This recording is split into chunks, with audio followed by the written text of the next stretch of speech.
ಮೊದಲು ನಾವು ನಿಖಿಲ್ ಅಣ್ಣೋರಿಗೆ ಒಂದು ಮಾತು ಹೇಳಕ್ ಬಯಸ್ತೀನಿ.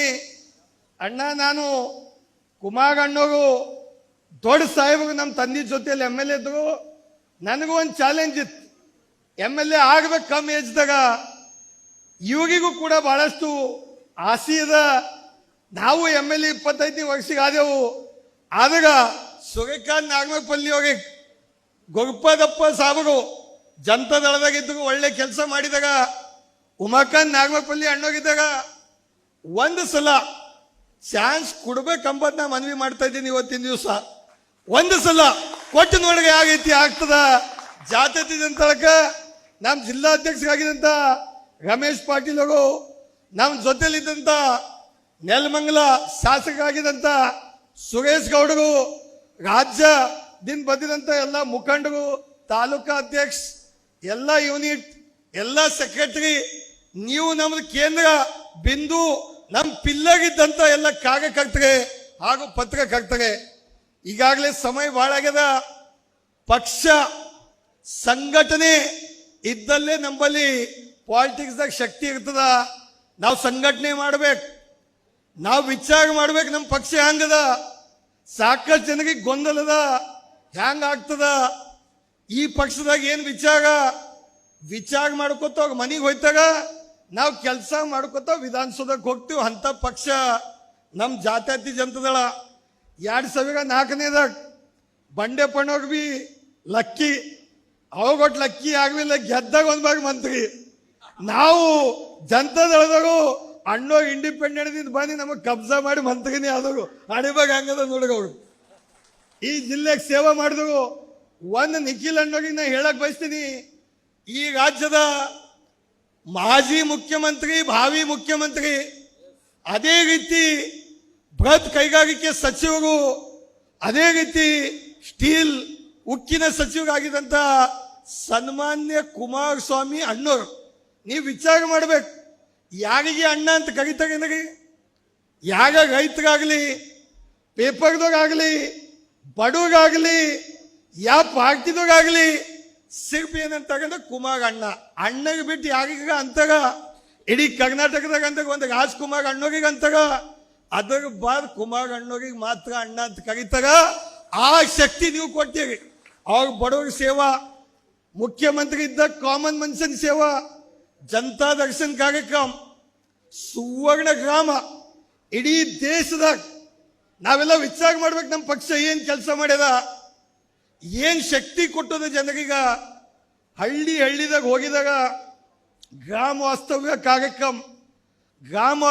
ಕಾರ್ಯಕ್ರಮ ಮಾಡಿ ಜನರ ಕಷ್ಟ ಸುಖ ಕೇಳಿ ಸುಮಾರು 1,000 ಕೋಟಿ ಹಳ್ಳಿ ಕೊಡುವಂತ ಕಾರ್ಯಕ್ರಮ. ಅಬ್ದುಲ್ ಕಲಾಂ ಸಾಬ್ ಪ್ರೆಸಿಡೆಂಟ್ ಇದ್ರು ಅವಾಗ. ಅವಾರ್ಡ್ ಯಾಗ ತಗೊಂಡಾಗ ಮುಖ್ಯಮಂತ್ರಿಯಿಂದ ಅದು ಸನ್ಮಾನ್ಯ ಕುಮಾರಸ್ವಾಮೀಜಿ ಅವರು. ನನಗೆ ಇದು ತಿಳಿಯಲ್ಲ. ನನಗೂ ಕೂಡ ನಾ ಜನತಾದಳದಾಗಿದ್ದ ಅವಾಗ ಎಲ್ಲೋ BJPದಾಗ ಗಡಬಡ್ ಅಂದಾಗ ಲಿಂಗಾಯತ್ ಮನುಷ್ಯನಾಗಿ ಬಂಡೆಪ್ಪಣ್ಣಗೆ ನಾ ಲಿಂಗಾಯತ್ ಮನುಷ್ಯಾಗ ಅವಾಗ ಅಧಿಕಾರ ಕೊಟ್ಟಿಲ್ಲ ಅಂತ ಆದರೂ ನಾವು ಕುಮಾರ್ ಅಣ್ಣವ್ರ ಜೊತೆಲಿ ಉಳಿದೆವು. ಸೆಕೆಂಡ್ ಟರ್ಮ್ ಮತ್ತೆ ಯಡಿಯೂರಪ್ಪಗೆ ಬಾ ಅಂದ್ರು ನಾವು ಹೋಗಿಲ್ಲ. ಅದಕ್ಕೆ ಬಂದು ಮತ್ತೆ 2013ದಾಗ ಗೆದ್ದ. 18ಕ್ಕೆ ಬಂದು ಸೂರಿ ಅಣ್ಣ ನಡಿಯಣ್ಣ ಬಿಜೆಪಿಗೆ ಲಿಂಗಾಯತ್ಗ. ಅವಾಗ BJP ಕರ್ಕೊಂಡು ಒಯ್ದ್ರು. ಅಪ್ಪು ಆ BJP ಡೇಂಜರ್ ಅದಾಗಪ್ಪ, ಸಾಕೈತೆ ನನಗ. ನಾನು ಜಿಂದಾಗಿದಾಗ ಅಣ್ಣ ಇಲ್ಲ, ನನಗಾಗಿದ್ದು ಅನುಭವ. ನಾ ಅಲ್ಲಿ ಹೋದ, ನಾ ಬಿ ಪರೇಶಾನ್, ಆ ಸೂರ್ಯಕಾಂತ್ ನಾಗಮಪಲ್ಲಿ ಬಿ ಪರೇಶಾನ್, ಇಬ್ಬರು ಬಿ ಪರೇಶಾನ್.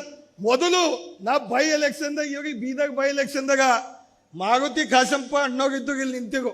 ಅವಾಗ ನಾವು ಸೂರ್ಯ ಅಣ್ಣೋರಿಗೆ ಕರೆದಿ, ಕುಮಾರ್ ಅಣ್ಣೋರಿಗೆ ಹೇಳಿ ಅವಾಗೇ MLA ಮಾಡ್ಬೇಕಂತ ನಾವೆಲ್ಲ ವಿಚಾರ ಮಾಡಿದಿತ್ತು. ಅವಾಗ ಕೈ ತಪ್ಸರು. ಇವಾಗ BJPಗೆ ಹೋದರು, ನಮಗ್ BJPದಾಗ ಒಯ್ದರು. ತಾವು ಬಿ ದೊಡ್ಡ ಬಾಯಿದಾಗ ಬಿದ್ದು ನಮಗೆ ಒಯ್ದು ಕೆಳಗೆ ಬಿಡೋದು. ಈಗ ಏನು ಮಾಡ್ಬೇಕು? ಅದಕ್ಕೆ ನಮಗೆ ಒಂದೊಂದು ಭಾಗ ದುಃಖ ಆಯ್ತದ. ಹಾಗೆ ಏನು ಹಣೆ ಭಾಗದಾಗ ಇದ್ದಿದ್ದು ಆಗ್ತದ. ಆದಾಗ ಒಂದು ವಿಚಾರ ಮಾಡ್ರಿ, ರೈತರಿಗೆ ನೀರಾವರಿ. ಬಂಡೆಪ್ಪಣ ಒಂದು ಸೆಕೆಂಡ್. ರೈತರ ಬಗ್ಗೆ ಇಡೀ 24 ತಾಸ್ದಾಗ ನೋಡ್ರಿ, ಇವತ್ತು ಯಾಕೆ ಕಾಳಜಿ ಮಾಡ್ತಾಗ 93 ವಯಸ್ಸಾದರೂ ಕೂಡ ನಮಗೆ ಇವತ್ತು ಫೋನ್ ಎತ್ತಲಕ್ಕೆ ಸಾಧ್ಯ ಆಗಲ್ಲ. ಮನೆದಿಂದ ಬಂದಿದ್ದೇವೆ ಅಂದ್ರೆ ಇಲ್ಲಿ ಕುಂತಾಗ ಆಗದ, ಈಗ ಹೊಟ್ಟಿ ಹೊಸು ಆಗ್ಯಾವ ಎಲ್ಲೋಗ. ಯಾಗ ಈ ಟೊಂಕ ನೈತದ ಕುಂತಿ ಆದಾಗ ನಮ್ಮ ರಾಷ್ಟ್ರೀಯ ಅಧ್ಯಕ್ಷರು ಮಾಜಿ ಪ್ರಧಾನ ಮಂತ್ರಿಗಳು 24 ತಾಸು ಫೋನ್ ಚಾಲು ಇಡ್ತಾಗ ಇಡೀ ದೇಶದಾಗ ಏನೇ ಕಷ್ಟ ಬಂತು ರೈತರಿಗ ಏಕೈಕ ವ್ಯಕ್ತಿ ಸನ್ಮಾನ್ಯ ಶ್ರೀ ದೇವೇಗೌಡ ಸಾಹೇಬರು ನಮ್ಮ ರಾಷ್ಟ್ರೀಯ ಅಧ್ಯಕ್ಷರು ಅವ್ರಿಗೆ ಅಟೆಂಡ್ ಮಾಡ್ತಾಗ ಒಂದು ಹೆಮ್ಮೆದಿಂದ ಹೇಳಕ್ ಬಯಸ್ತೀನಿ. ರೈತರ ಬಗ್ಗೆ ನೀರಾವರಿ, ಹನಿ ನೀರಾವರಿದಾಗ 90% ಸಬ್ಸಿಡಿ, ರಿಸರ್ವೇಶನ್ ಹೆಣ್ಮಕ್ಳಿಗ ಯಾಕೆ ಕೊಟ್ಟರಿ? ಇವತ್ತು ನಮ್ದು ಐಲಿನ್ ಜಾನ್ ಮೇಡಮ್, ಇಲ್ಲಿ ಮತ್ತೊಂದು ಮೇಡಮ್ ಬಂದಾಗ ಎಲ್ಲರೂ ಮೇಡಮ್ಗಳು ಬಂದು ಕೂಡ್ಲಕ್ಕೆ ಅವಕಾಶ ಎಲ್ಲಿ ಸಿಕ್ತು? 12ನೇ ಶತಮಾನದಾಗ ಯಾವ ರೀತಿ ಅನುಭವ ಮಂಟಪದಾಗ ಬಸವ ಕಲ್ಯಾಣ್, 12th ಸೆಂಚುರಿ ಅನುಭವ ಮಂಟಪದಾಗ ಅಕ್ಕ ಮಾದೇವಿ ಹೋಗಿದ್ರು ಒಂದು ರೀಪ್ರೆಸೆಂಟೇಟಿವ್.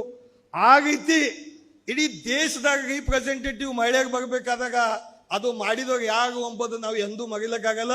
ಅದು ಶ್ರೀಮಾನ್ ದೇವೇಗೌಡ ಸಾಹೇಬ್ರ ಅಂತ ಹೆಮ್ಮೆದಿಂದ ಹೇಳ್ಬೇಕು.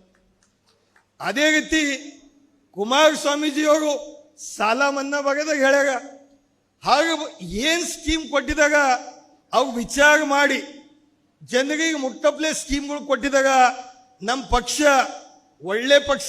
ನಾನು 86 kg ಇದ್ದವಳು 71 kg ಬಂದಿದ್ದೀನಿ. ವಯಸ್ಸಾದ್ಮೇಲೆ ಎಷ್ಟು ಸ್ಮಾರ್ಟ್ ಆಗಿ ಕಾಣ್ತೀರಾ ಅಂದ್ರೆ ಜಿನ್ನಿ. 126 kg ವೇಟ್ ಇದ್ದು ನಾವು ಈಗ 114 kg ಲೆಕ್ಕ ಬಂದಿದ್ದೀವಿ. ಯಾವುದೇ ಸೈಡ್ ಎಫೆಕ್ಟ್ ಆಗಿಲ್ಲ. 84ರಿಂದ 50 kg ಬಂದೆ, ಆಮೇಲೆ ಸಣ್ಣಗೆ ಫಿಟ್ ಆಗಿದ್ದೀನಿ. ಅದಕ್ಕೆ ನಾನು ಯೂಸ್ ಮಾಡ್ತಾ ಇರೋದು ಜೀನಿ ಸ್ಲಿಮ್. 84ರಿಂದ 50 kg ಬಂದೆ, ಆಮೇಲೆ ಸಣ್ಣಗೆ ಫಿಟ್ ಆಗಿದ್ದೀನಿ. ಅದಕ್ಕೆ ನಾನು ಯೂಸ್ ಮಾಡ್ತಾ ಇರೋದು ಜೀನಿ ಸ್ಲಿಮ್. ಸಣ್ಣ ಆಗಕ್ಕೆ ಜೀನಿ ಸ್ಲಿಮ್ ಯೂಸ್ ಮಾಡದೆ ಹೆಲ್ದಿನೂ ಅದೇ. ನೀವು ಸಣ್ಣ ಆಗ್ಬೇಕಾ, ಹೆಲ್ದಿ ಆಗ್ಬೇಕಾ? ಹಾಗಿದ್ರೆ ಜೀನಿ ಸ್ಲಿಮ್ ಯೂಸ್ ಮಾಡಿ. ಹೇ, ಸಣ್ಣ ಆಗೋದಕ್ಕೆ ಯಾವುದೋ ಪ್ರಾಡಕ್ಟ್ ಹೇಳ್ತಾ ಇದ್ದಾಳೆ, ಏನಾದ್ರೂ ಸೈಡ್ ಎಫೆಕ್ಟ್ಸ್ ಇದೆ ಅಂತ ಯೋಚನೆ ಮಾಡ್ತಾ ಇದ್ದೀರಾ? ಖಂಡಿತ ಇಲ್ಲ, ಯಾಕಂದ್ರೆ ಇದು ಕೆಮಿಕಲ್ ಫ್ರೀ. ಸಣ್ಣ ಆಗ್ಬೇಕು ಅಂದ್ರೆ ಜೀನಿ ಸ್ಲಿಮ್ ಯೂಸ್ ಮಾಡಿ. ಹೆಚ್ಚಿನ ಮಾಹಿತಿಗೆ ಕೆಳಗೆ ಡಿಸ್ಪ್ಲೇ ಆಗ್ತಿರೋ ನಂಬರ್ಗೆ ಕಾಲ್ ಮಾಡಿ.